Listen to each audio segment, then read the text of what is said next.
넘쳐 흘러 유다에 들어와서 가득하여 목에까지 미치리라. 임마누엘이여, 그가 펴는 날개가 내 땅에 가득하리라. 너희 민족들아, 함성을 질러보아라. 그러나 끝내 패망하리라. 너희 먼 나라 백성들아, 들을지니라. 너희 허리를 동이라. 그러나 끝내 패망하리라. 너희 허리에 띠를 띠라. 그러나 끝내 패망하리라. 너희는 함께 계획하라. 그러나 끝내 이루지 못하리라. 말을 해보아라. 끝내 시행되지 못하리라. 이는 하나님이 우리와 함께 계심이니라. 아람과 북이스라엘이 연합해서 남유다에 쳐들어왔을 때에 남유다 아하스 왕과 백성들은 하나님을 의지하기보다 아수르 제국을 의지했습니다. 아수르 제국에 돈을 주고 용병을 샀지만 아수르는 남유다를 돕는 척 하면서 남유다 땅에 들어와서 약탈을 하고, 그래서 참 남유다는 수치를 당하게 될 것입니다. 아람과 북이스라엘이라는 그 늑대들에게 뜯길까봐 아수르라는 호랑이에게 도움을 청했더니 결국 호랑이에게 먹히게 되는 격이죠. 하나님을 의지하지 않고 아수르, 즉 세상을 의지하다가는 이처럼 수치를 당하게 될 것이라는 이사야 선지자의 이 예언을 통해 남유다는 그 교훈을 받아들여야 했지만 아하스 왕과 백성들은 이사야의 예언을 받아들이려 하지 않습니다. 하나님은 아수르의 침공을 예언하시다가 심판에 대한 말씀을 하시다가 8절 후반부에 보면 갑자기 이렇게 말씀하십니다. 임마누엘이여, 그가 펴는 날개가 네 땅에 가득하도다. 부모는 자녀를 혼내도 회초리를 들어도 그 자녀에 대한 사랑을 버릴 수는 없습니다. 숨길 수는 없죠. TV에서 금쪽 같은 내 새끼라는 프로그램을 보다 보면 참 이 자녀가 부모 속을 썩이는 방식이 참 각양각색이구나라는 그런 생각이 드는데요.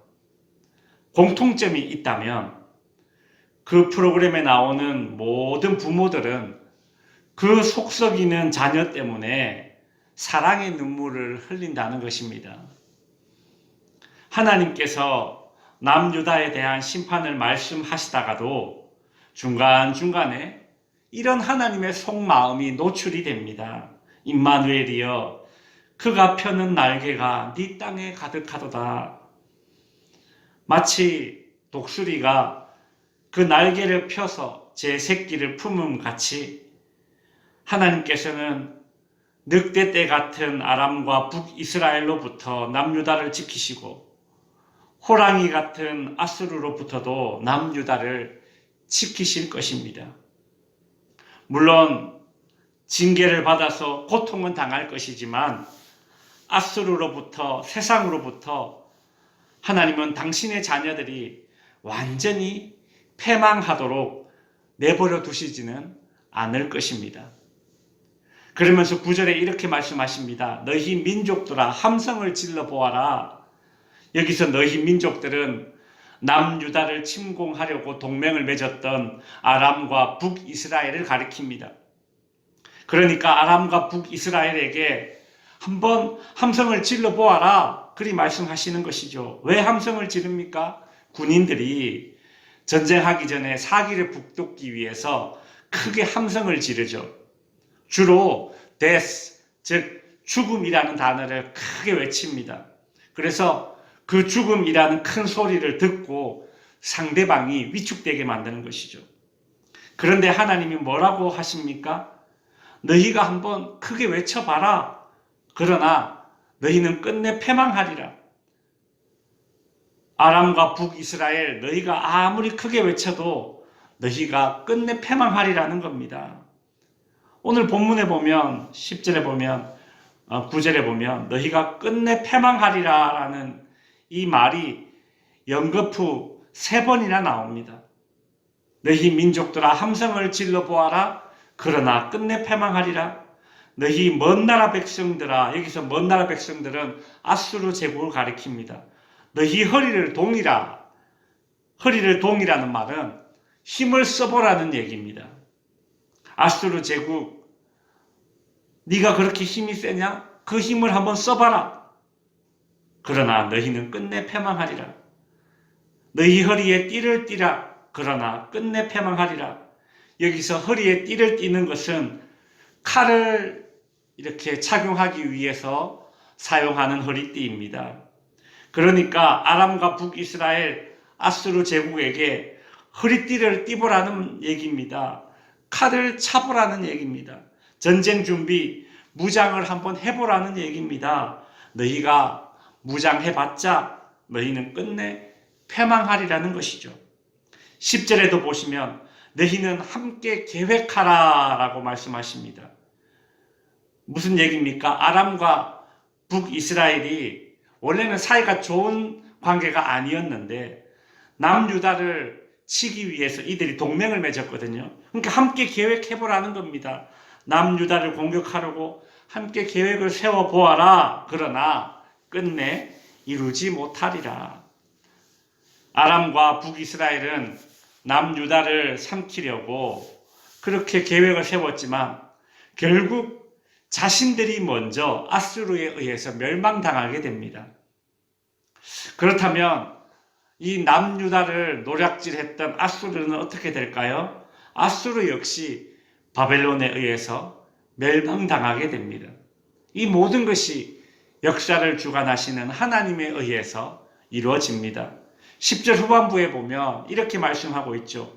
말을 해보아라. 끝내 시행되지 못하리라.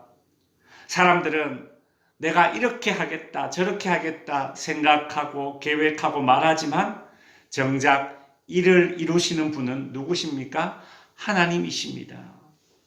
그러니 100개의 치밀한 계획과 100마디의 큰 소리보다도 큰 확신에 찬 말보다도 하나님과 함께하는 것, 그 하나만 있으면 되는 것입니다. 말씀을 정리하며 기도 제목을 드립니다. 첫 번째로 인생을 향한 하나님의 징계가 있으나 숨길 수 없는 하나님의 사랑이 툭툭 튀어나옵니다. 그 하나님의 사랑이 우리에게 쏟아지고 있습니다. 징계의 아픔 속에서도 나보다 더 아파하고 계신 하나님께 속히 돌이킬 수 있어야겠습니다. 두 번째로 모든 일을 이루시는 분은 오직 하나님이십니다.